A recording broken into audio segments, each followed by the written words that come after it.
When she was 65 years old, Marie Osmond publicly admitted that there was only one individual in her life who really possessed the special power to impact her so deep and eternally. This acknowledgement does not only express a personal epiphany, but also the extent of experiences that have defined her during her very remarkable life. Born Olive Marie Osmond on October 13, 1959, in the picturesque city of Ogden, Utah, USA, Marie's beginning is in a city famous for its stunning mountains, friendly neighborhoods, and close-knit communities. Right from the start, it appeared that her life was meant to be anything but typical.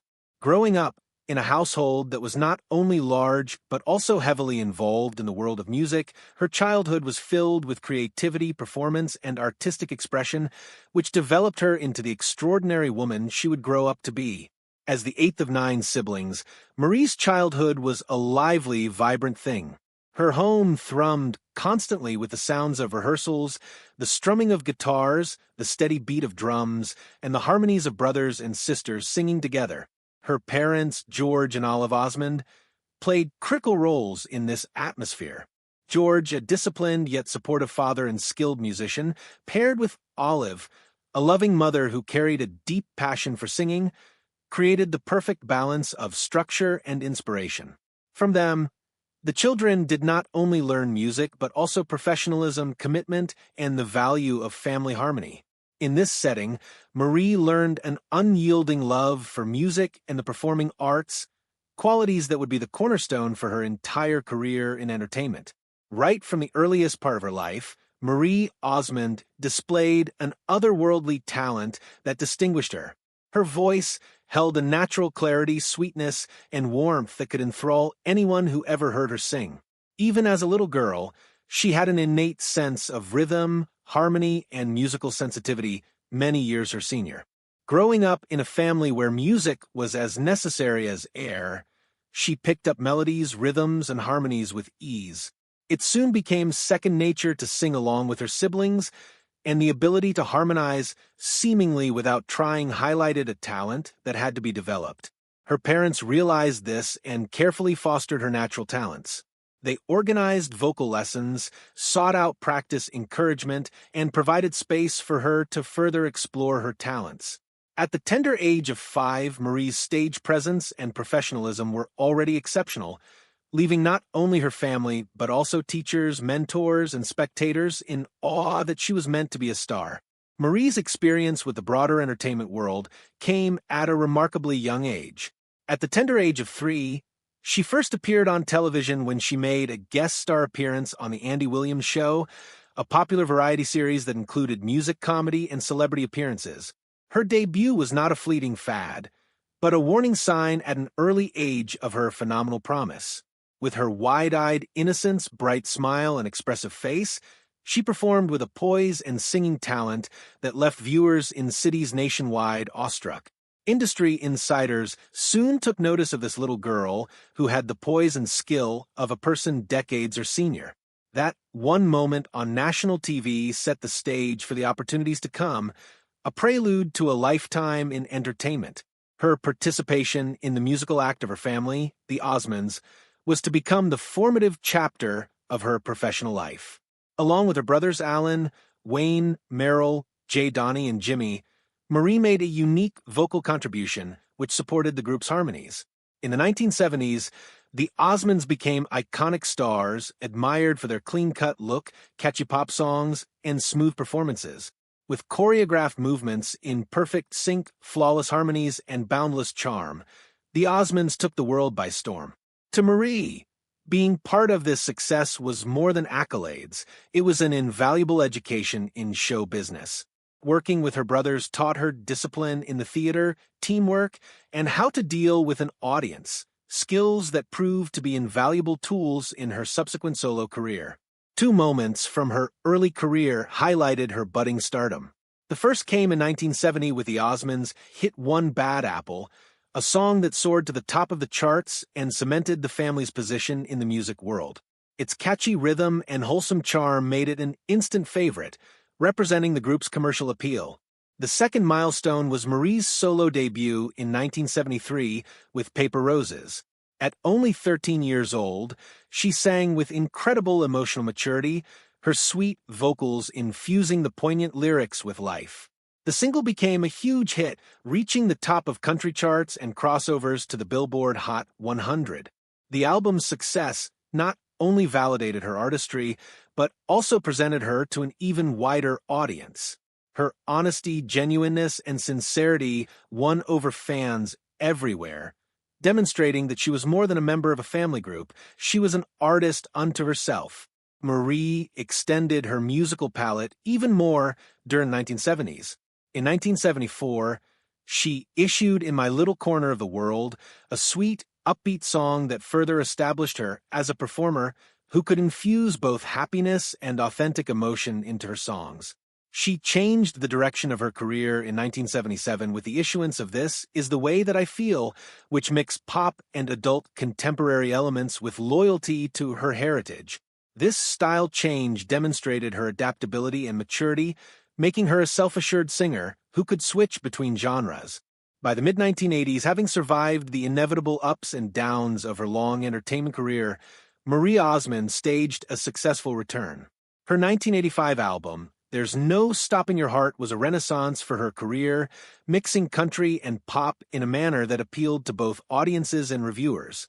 The album's sincere lyrics and Marie's distinctive vocals won over fans and demonstrated she could remain viable without compromising her integrity.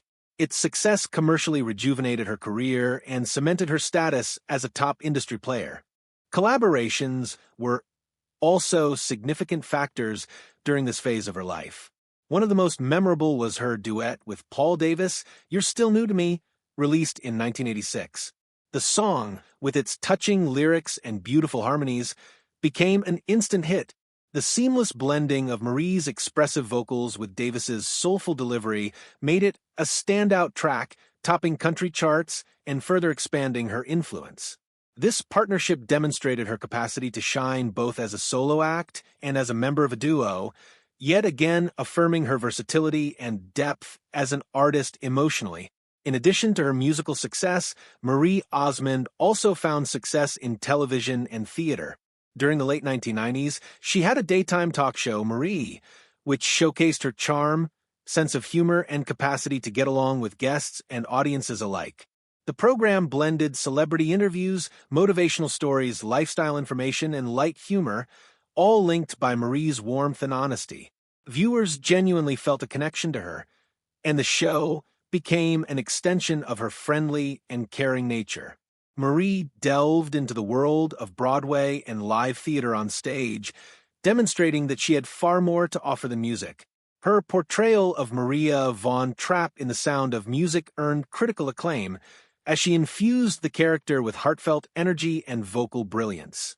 She also took on the challenging role of Anna Leon Owens in The King and I, where her performance was praised for its intelligence, warmth, and authenticity.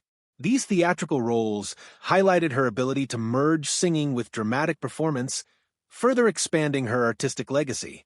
Marie Osmond's life on her own has been as exciting as her life as a performer, with emphasis on relationships and marriage. She has had 3 husbands, although 2 were to the same individual, highlighting overtones of long-lasting love and do-overs. Her first marriage, to Stephen Lyle Craig in 1982, was touted as a marriage of young love and possibility. They had their son, Stephen James Craig, together in 1983.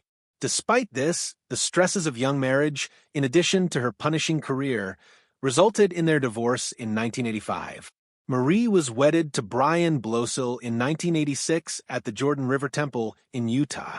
The marriage, which lasted for more than 2 decades, was family and faith-oriented. Marie and her husband had 8 children, 2 natural and 5 adopted, demonstrating Marie's profound sympathy and devotion to giving them a warm home.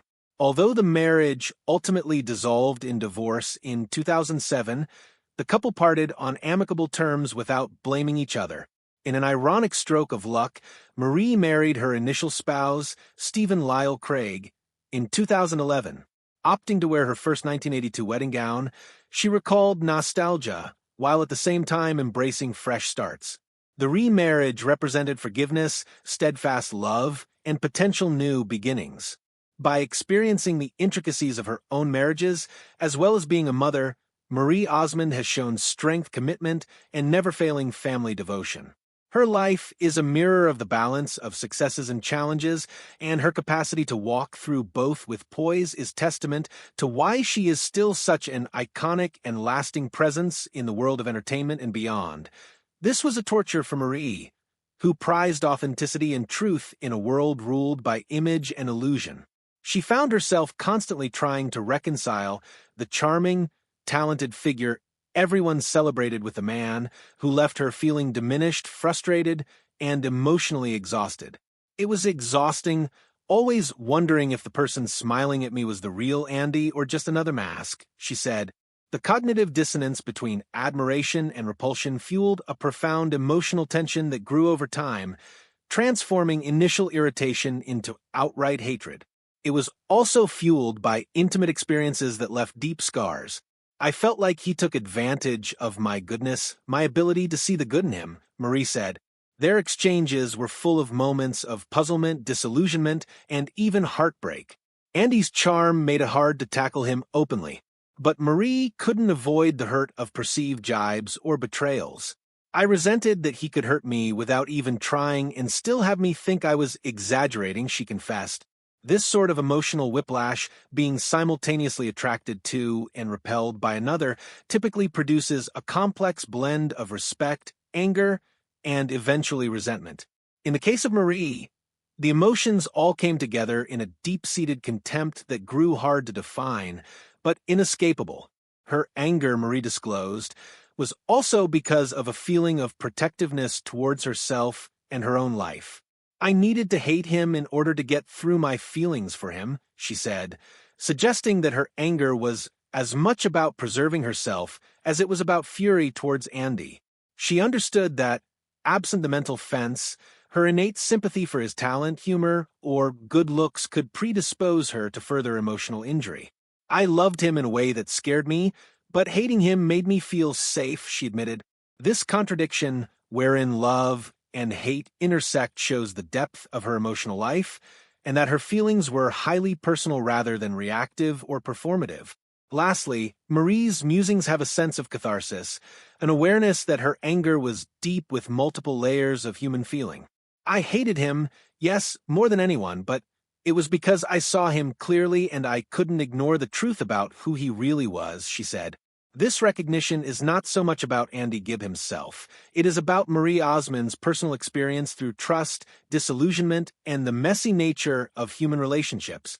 Her honesty provides an unflinching glimpse at the often painful reality behind public images and the private feelings that go with them.